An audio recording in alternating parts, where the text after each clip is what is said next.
It's what you hearing. It's what you hearing. Listen. It's what you hearing. Listen.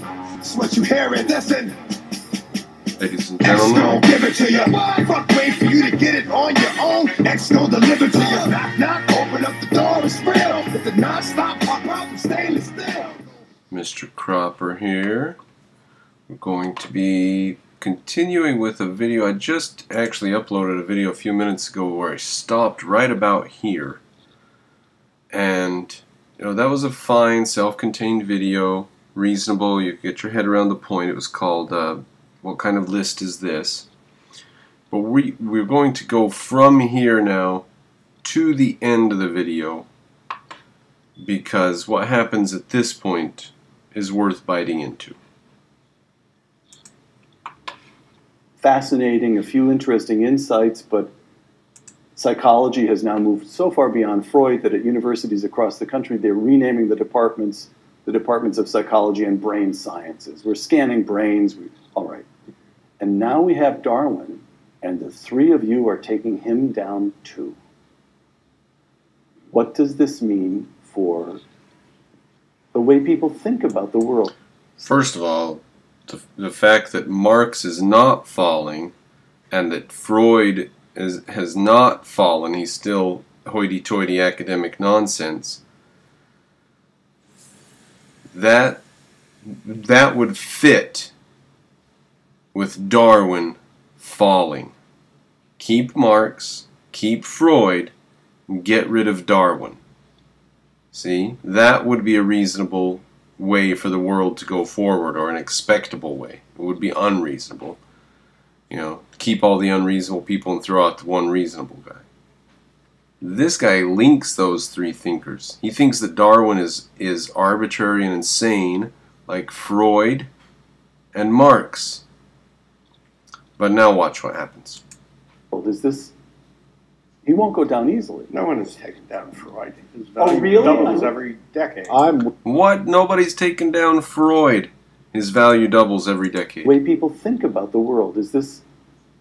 He won't go down easily. No one has taken down Freud. His value really? doubles every decade. I'm with David on Oh, that you are? one. I'm just wrong about Freud rises in my estimation. Oh, he does?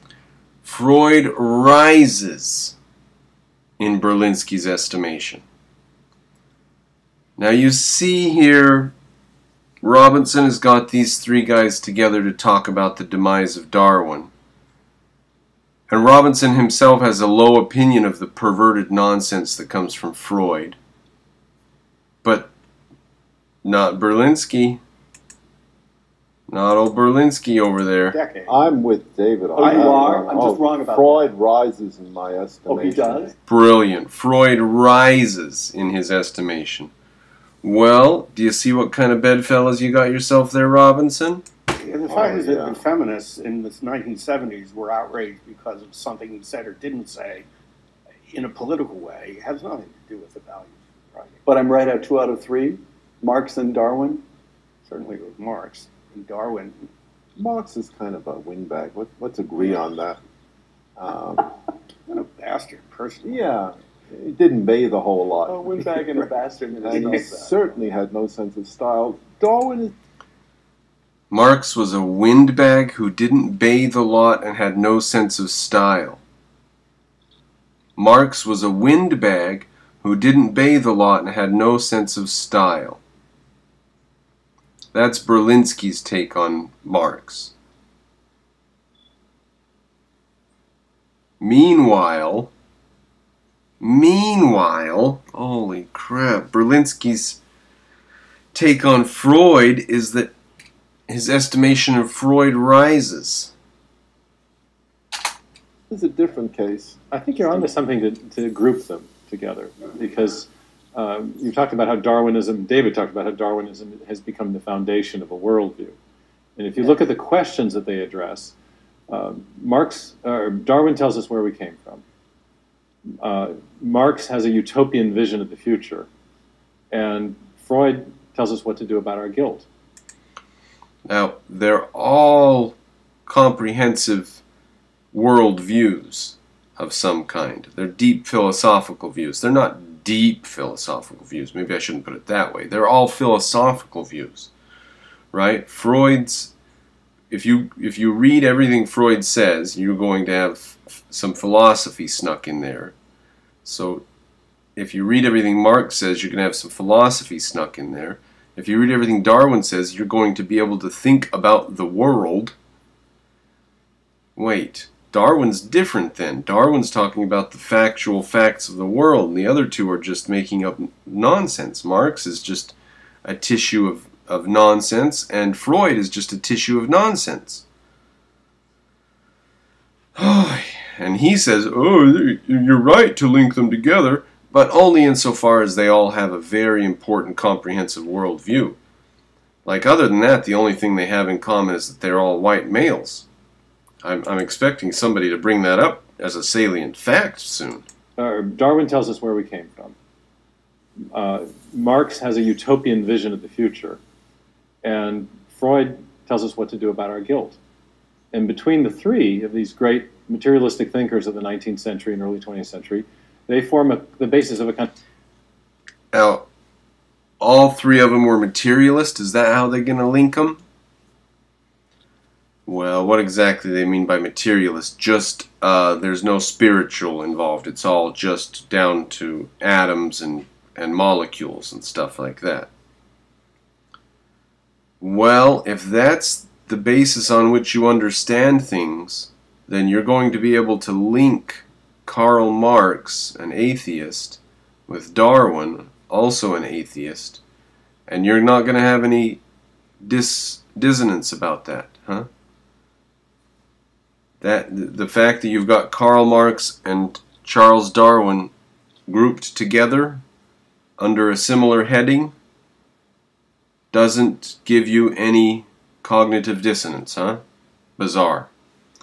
Bizarre that a charlatan, lying windbag, who was just Kantian nonsense on the one hand, that's Marx, and a brilliant scientist philosopher, that's Darwin, on the other hand, it's interesting they would fit together under any conceived category.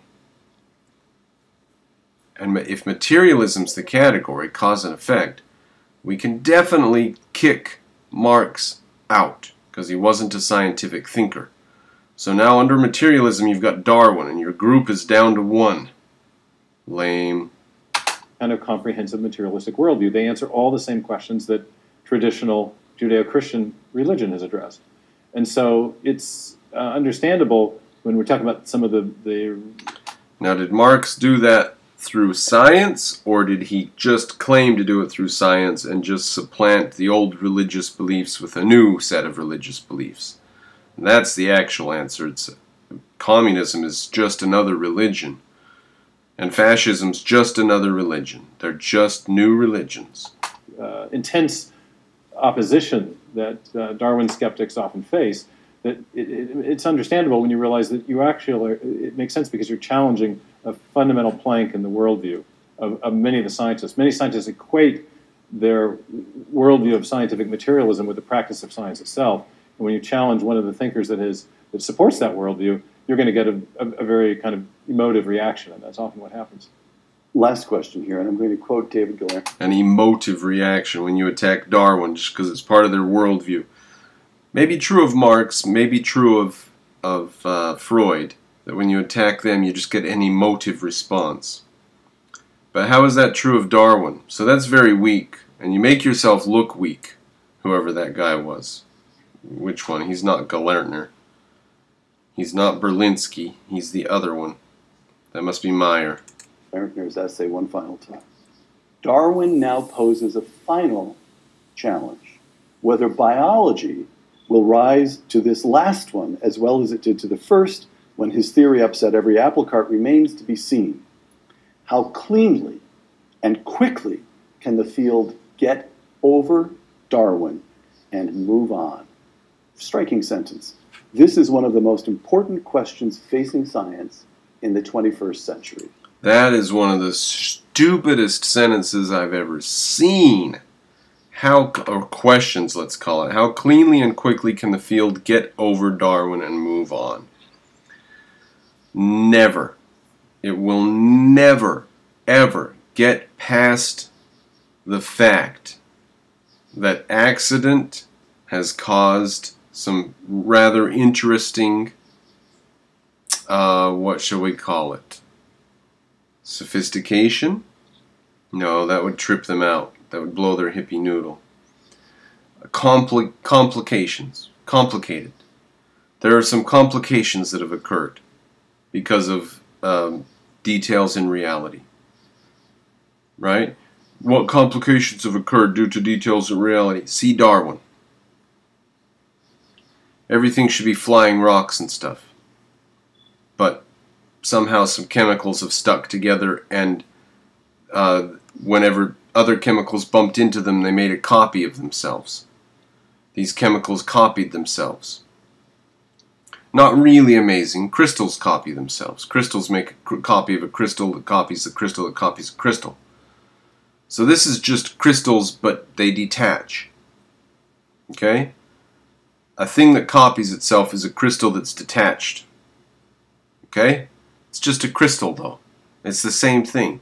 It sets things into order. Chemically sets things into order when it bumps into these chemicals. That's what a crystal is. It's not that big of a deal.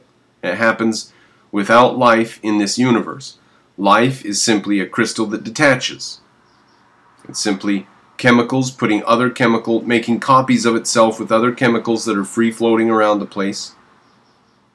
Only it doesn't attach to a big scaffold and stay on in one piece. It makes a copy of itself and bumps away and then sends that copy, and then they keep doing this. That's life. Okay? So how cleanly and quickly are you going to get over the fact that crystals and detached crystal things exist in this universe? And they get rather complicated when they bump around for a few 100 million years. How quick are you going to get rid of that? Never. It's one of the most important questions facing science. No. It's one of the most obvious questions facing science. Is how to move forward with Darwinism, not how to break and move away from it. That is so insane. Close quote. Is it generational? Does a whole generation of biologists have to die before the field gets over? If every single biologist who believes in Darwin were dead, we would be in a dark age. Solidly inside of a dark age. For Darwin, what's going to happen here? Might be generational at the very best. At I the mean, best. I think that would be a great outcome, to have the old guard die and just get rid of the bastards and let's get on with our dark age, right? But you know, religion is imparted more than anything else by the parents to the children, and the young people have been brought up as little Darwinists. I mean, kids I see running around New Haven are all Darwinists. Anyway, the children, I mean, the students in my class are all Darwinists. So, these guys. Now, you know why he drew the distinction between the kids he sees running around New Haven and the kids in his class? He sort of backed that up a little bit there and said, well, the kids in my class are Darwinists. Because the kids running around New Haven mostly can't read or write. New Haven is a liberal leftist basket case city that has it's got these avenues full of old wealthy millionaire mansions that are now tenants of one kind or another, and it's pretty rough. They've got their little area around Yale, but the town is really rough, which, you know, for a town of really rich, extremely educated snobs, to be that rough is strange. But New Haven is not the town of educated snobs that it was 70 years ago when Yale was all the thing. It is a mini California down there. So that's why he draws the distinction between the kids running around New Haven, as he says, which if he sees one of the locals running around New Haven, he's likely to get in his car and skedaddle. Know more about it than I do. I'm not hopeful. Well, I think Darwin is eternal. Because it's Eternal. eternal. The name is eternal. The idea is eternal. The belief, the commitment, they're all eternal. The theory will disappear. Good riddance to a bad theory. But no matter Excuse me, what, it's a beautiful theory. all right, it's a beautiful theory. Whatever it is, it will disappear. But whatever replaces it will be called Darwinian. No doubt about that. No matter what Christian. Isn't that interesting? I wonder in what way he thinks that theory would disappear, and what would the next theory look like? Well, whatever the next theory looks like, it will be called Darwinian, because it will come from this theory. So even as he sits here theorizing about these things, he realizes that there is some form of evolution taking place even in the ideas themselves. Even the ideas are evolving. You cannot get rid of the concept of evolution. Things that work move forward, things that don't work perish. And a whole new plethora of experiments is tried every generation. Heresy emerges in the tides of time. It's always called a Christian heresy. This will be a Darwinian heresy. But that legacy, that commemoration... There are no heresies in science. Only religion has heresies. Not that scientists can't act religious. Today there's a heresy of anything other than dark matter explaining the rotation of galaxies.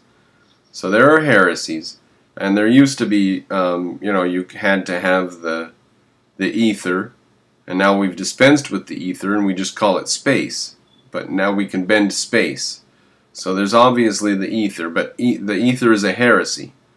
So there are heresies in science too. But I just want to point out that really the word heresy is a religious term, isn't it?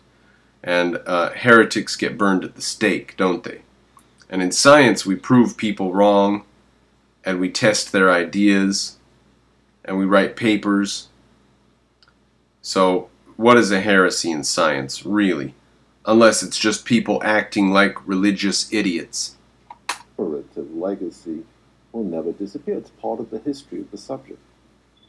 Just like Newton will not disappear. But Newton... How? Wow. How's the dissonance, guys? Yeah, Newton's not going to disappear, and neither is Darwin. And that's because they've set down scientific facts. Now, we can get rid of silly, willy-nilly philosophers who didn't say anything truthful, even if they had control of a whole century. If they said nothing truthful, we can just let go of them. And that's why the Dark Ages and the rule of Christianity and the dictatorship of the Pope are behind us and probably in front of us. But we've had this breathing spell of the United States of America has given us a couple centuries here. David Galerner, see, I'm prepared for that one because I read David Galerner's essay very carefully. And of course, it's based on your work and your work. Several times.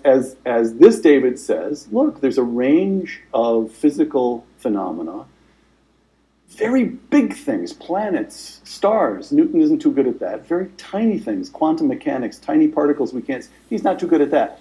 But this huge range, Newton is perfectly predictive. It fits, it comports flawlessly with 98% of human experience. That's true. And Darwin doesn't. You have to go farther.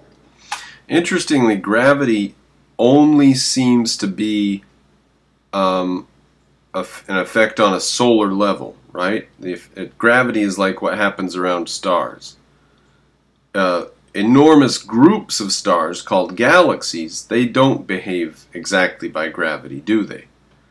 And little tiny things like atoms, they don't behave exactly by gravity. They have electroweak forces and static cling and magnetism, all kinds of things that on the small scale and the local scale, atom to atom, lots of things happen. Negative and positive charge can move things where gravity has no power to move. Where two atoms are concerned, one atom's not going to attract or repel the other one through gravity, but it can do it through electro-strong weak forces or whatever like that, or being charged or not charged. Those things are real forces on a small scale. On the medium scale, Newton's right.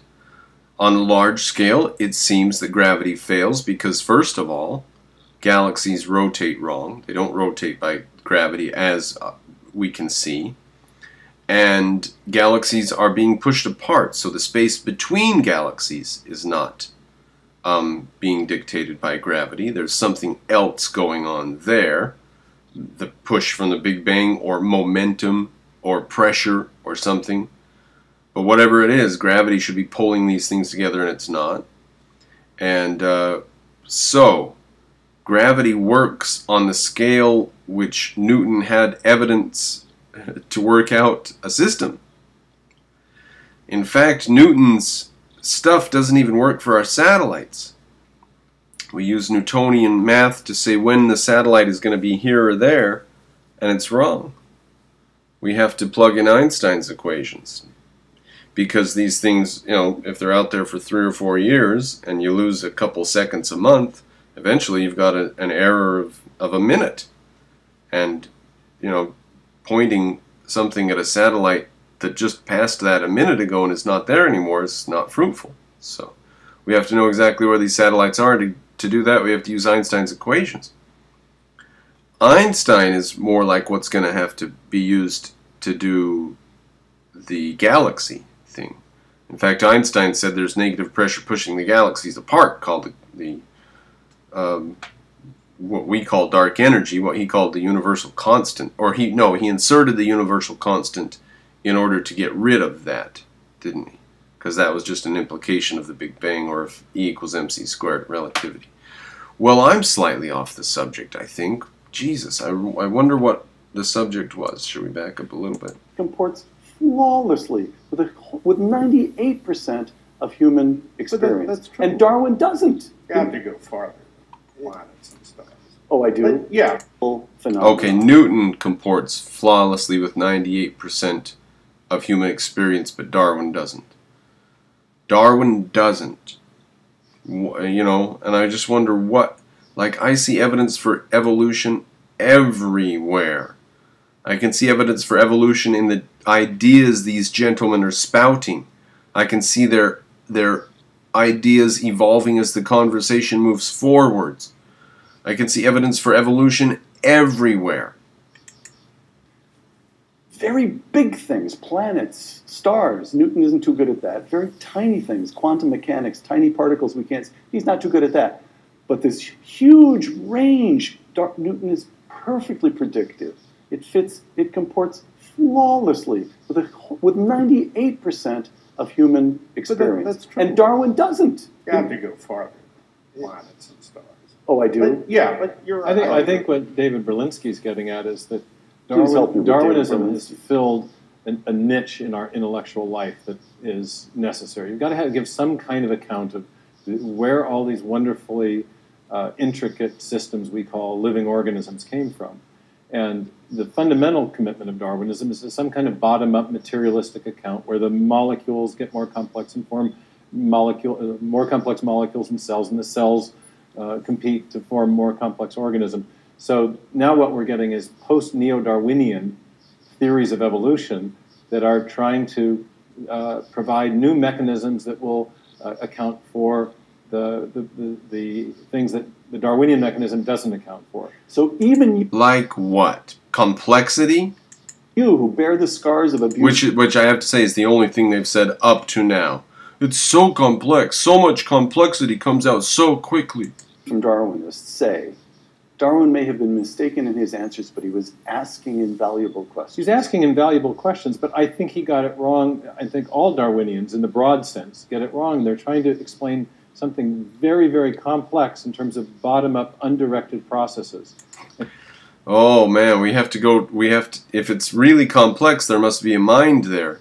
So we have to assume a complex entity in order to have complexity in this universe. You see how, first of all, how stupid is that thought, and how simplistic is his thinking. In order for there to be complexity in this universe, complexity must first exist.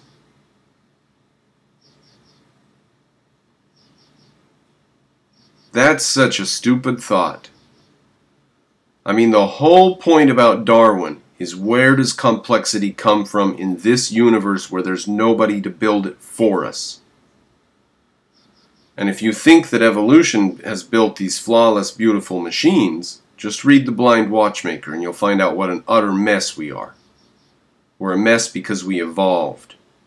We've got this bizarre nerve that goes down from our brain around some piece in our heart and back up through our neck.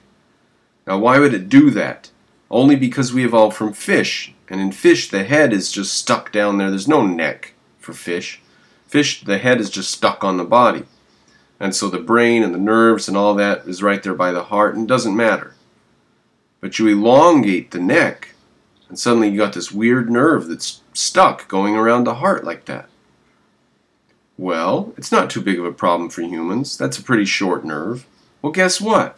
The giraffe has a bigger problem with that. And it's absolutely true. The giraffe has a bizarre nerve that goes all the way down around the heart and then back up through the neck to do its job because it's stuck there. There's nobody to redesign it. There's nobody to fix that. Why do we pee through the middle of a muscle that swells as we get older so we can't pee eventually? Why would that be the case? Why not fix that and just go around? Why go through the middle of a muscle? Why not have two muscles or something like that? Why can't we do? Is there nothing we could do? No, there's nothing that we can do because we are evolved. We are an evolved mess.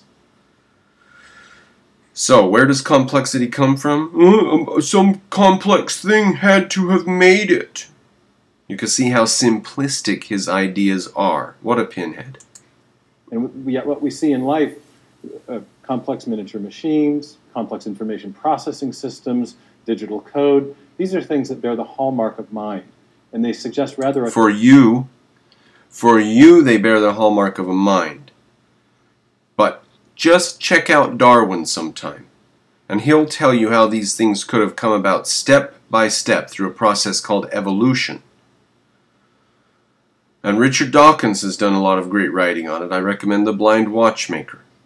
It's as though this guy's never heard any of the arguments against his position. A top-down instead of a bottom-up approach. So I'm sure people committed to a materialistic view of things will continue to generate bottom-up explanations. But I think we're in a new day. We're looking at life in light of our own high-tech digital computing technologies and realizing these systems bear all the hallmarks of design. Let's start to... Oh boy, so we designed computers and we're able to make an analogy between the way computers work and the way DNA works. Therefore, DNA is designed. What a hollow, empty thought. What a transparently empty thought with no substance to it. To look at life differently. And I think looking at it from a bottom-up Darwinian approach is holding science back. We're starting to make predictions based on intelligent design. Some of our guys were the first people to predict that the non-coding regions of the genome, previously identified as junk by the neo-Darwinians, are in fact importantly functional. And so looking at life as a design system is actually yielding insights into how life works. No, that's not true. We're learning about whether or not that's junk DNA and whether or not it's useful without assuming that God wrote all the stuff. That is not true. You're a liar and you're a piece of crap and you're starting to piss me off. It's a new day. What a piece of crap. I'm so glad he shut up. You'll go with that? Yeah, sort of. There's been big changes, let's put it this way. Boy, I'm sure mad at that guy over there. Look at that stupid son of a bitch. I think what we have doesn't even have a tie on. Is that Darwin created in the 19th century local theory without looking at extreme cases that was reasonably successful for breeders for the explanation of local characteristics like beak size or the growth of wings, but he entirely failed to explain what he thought he was explaining, the emergence of biological complexity on the species level or higher order levels. He wasn't able, it was a premature question to address an audience about the origin of species. He couldn't say anything about what he did not know, what he could not comprehend. All right, so Darwin made an inductive leap.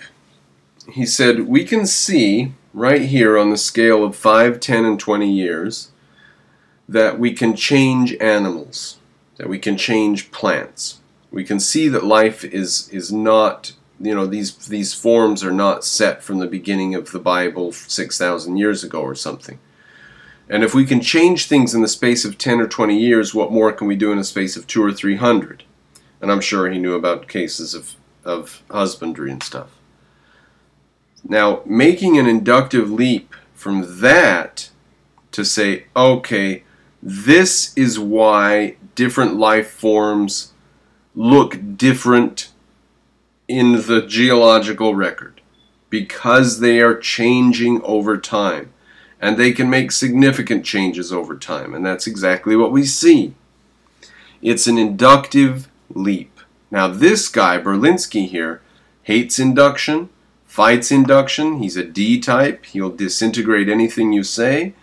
Any type of principle or thought you try to have, he's going to point out something that's not even related, perhaps. And that's often their favorite move, is to change the subject and say, therefore you are defeated because I'm able to change the subject. Garbage. God, what a bunch of garbage. This is the worst assembled panel the Hoover Institution or Mr. Robinson has had possibly ever. This is garbage, and these guys, this guy's a leftist, but these guys indicate where the religious people want to go. They are nutcases. We're going to have to confine these people to their own separate little room or something. And the fact that he did not know or could not comprehend these things is simply a reflection of the... Like you know or can comprehend them. Darwin knew, Darwin comprehended, and you, Berlinski, are a pea-brain who has no sense of style. Look at the way he dresses. Says Karl Marx couldn't dress and had no sense of style. Look at this guy. The fact that we do not know or cannot comprehend those things in the 21st century. So the question addressed was why. What's funny is that in the 19th century, Darwin was able to comprehend these questions and come to an answer. And here we are in the 21st century, sitting around in a Levi jacket looking smug, saying Darwin didn't know anything. This guy's an idiot. And Darwin will go on. This guy will die. The two guys on his sides will both die. And Darwin's theory will continue. And it will evolve, but it will continue. Widely premature in the 19th century. It's still premature. Darwin's theory is premature. Well, then it's going to come. What do you mean by premature? See how mixed up their thinking is. So it's premature in the sense that we don't yet know where complexity came from. We're going to have to figure out how the designer did it, right? How did God actually make this happen? That's not going to be any kind of theory. Where does complexity come from? Oh, complexity. Just learning the structure of intellectual inquiry necessary to understand something like the biological cell. And it's much harder a problem than we ever suspected. Ooh, the biological cell is so complicated. We never knew how complicated it was. Therefore, no Darwin. Much harder. David Galerner, last word to you. Do you concur? Concur to what? All that stupid garbage? I hope he's sitting there thinking what? Concur to what? That train wreck that just happened? It is much harder. Yeah, absolutely. It's a fantastically difficult problem. We'll solve it, but it's not going to be simple. David Galerner, That was garbage. That was garbage. author most recently of The Tides of Consciousness. Thank you. David Berlinski, author There we of are, many ladies and all gentlemen. three of you, author of many books, but author in this case. There we are. The relevant volume is The Deniable Darwin and Other Essays, and Steve Meyer, whose book, in this case, the relevant book is Darwin's Doubt. Thank you all. Thank you. There we are. We're at the end of it, ladies and gentlemen. Darwin was right. Things evolve. It's true. And just because it blows these guys' hippie noodle that life is extremely complex does not disprove Darwin. Now, if you support what I do, if you want me to do more of what I do, if you want me to justify myself in in spending time on making these videos and doing different videos and more videos and interviews, then please go on Patreon and make a contribution or become a patron and make a monthly support pledge. And you will see and hear more of me if you ladies and gentlemen do that. Thank you. Mr. Cropper out.